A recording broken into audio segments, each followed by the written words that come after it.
Hi welcome to Rama Telugu కథలు. ఈరోజు పొడుపు కథ వచ్చేసి నూరు పళ్ళు ఒకటే నోరు. ఈరోజు కథ పేరు తెలివైన బాతు. ఒక మడుగులో చేపలు కప్పలతో పాటు ఒక చిన్న బాతు ఉండేది. ఒకసారి దానికి తెలియకుండా ఒక మొసలి వచ్చి ఆ మడుగులో చేరింది. అది మర్నాడే బాతును తన నోటితో పట్టుకుంది.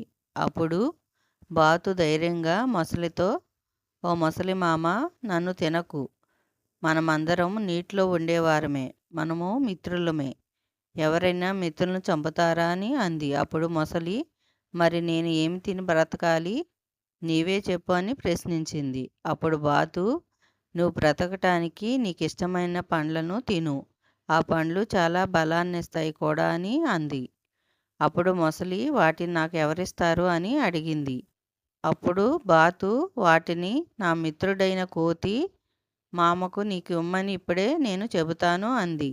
మొసలి సరేనంది. వెంటనే బాతు ఆ మడుగు ఒడ్డున ఉన్న తన మిత్రుడైన కోతిని కొన్ని పండ్లను మొసలికి ఇమ్మని చెప్పింది. చెట్టు పైన ఉన్న కోతి బాతు మాటలు విని కొన్ని పండ్లను మొసలి కొరకై చెట్టుపై నుండి ఆ మడుగులో రాల్చింది. ఆ మొసలి వాటిని తిని కడుపు నింపుకుంది. ఆ తర్వాత కొన్ని రోజులకు అక్కడకు నక్క ఒకటి వచ్చింది. అది నీటిలోనికి దిగి నీటిని తాగింది. అప్పుడు అది మొసలి మాంసాహారం తినటం మానేసిందని తెలుసుకొని, ఓ మొసలి మామ, నీకిష్టమైన మాంసాహారాన్ని మానేస్తావా? ఈ బాతు మాటలను నువ్వు నమ్ముతావా? అది పక్షి, మనం జంతువులం. దానితో నీకు స్నేహం ఏమిటి? దాని కొరకు నీ ఆహారాన్ని మానుకుంటావా అని అంది.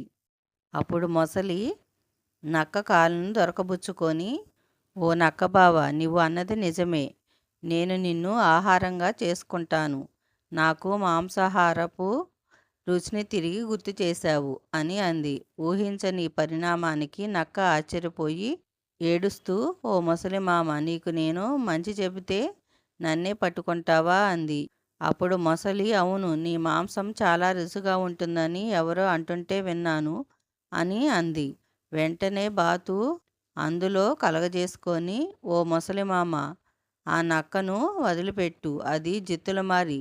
దానికి ఒంటి నిండా విషమే. అందువల్ల ఒకవేళ నీవు దాన్ని తింటే ఆ విషం కూడా నీ రక్తంలో కలిసి ఆ వంకర బుద్ధులే నీకు కలుగుతాయి. అందువల్ల ఇప్పుడు నీకు ఉన్న ఆ మంచి పేరు కాస్త పోతుంది. నా మాట విను అని అంది. ఆ బాతు మాటలు విన్న మొసలి ఆలోచనలో పడి, అవును, నీవు అన్నట్లు దీనివన్నీ వంకర బుద్ధులే. మంచి చేసిన వారికే అది అపకారం చేస్తుంది. అందువల్ల దీని మాటలు నేను నమ్మనే నమ్మను. దీనికి బుద్ధి రావాలని నేను అలా అన్నానని దానిని వదిలిపెట్టింది.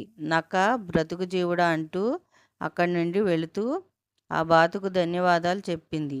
నక్క తనలో నేనే తెలివైదాన్ని అనుకుంటే ఈ బాతు నాకన్నా తెలివైంది. ఇది ఆ మొసలి మనసునే మార్చేసింది. నా ప్రాణాలను కూడా కాపాడిందంటూ అంది బాతును ప్రశంసిస్తూ. అక్కడి నుండి వెళ్ళిపోయింది. ఆ తర్వాత బాతు, మొసలి ఆ కప్పలు, చేపలతో పాటు ఎంతో స్నేహంగా ఆ మడుగులో ఉండిపోయాయి. ఈరోజు కథ ఇంతేనండి. పొడుపు కథకు ఆన్సర్ దానిమ్మ.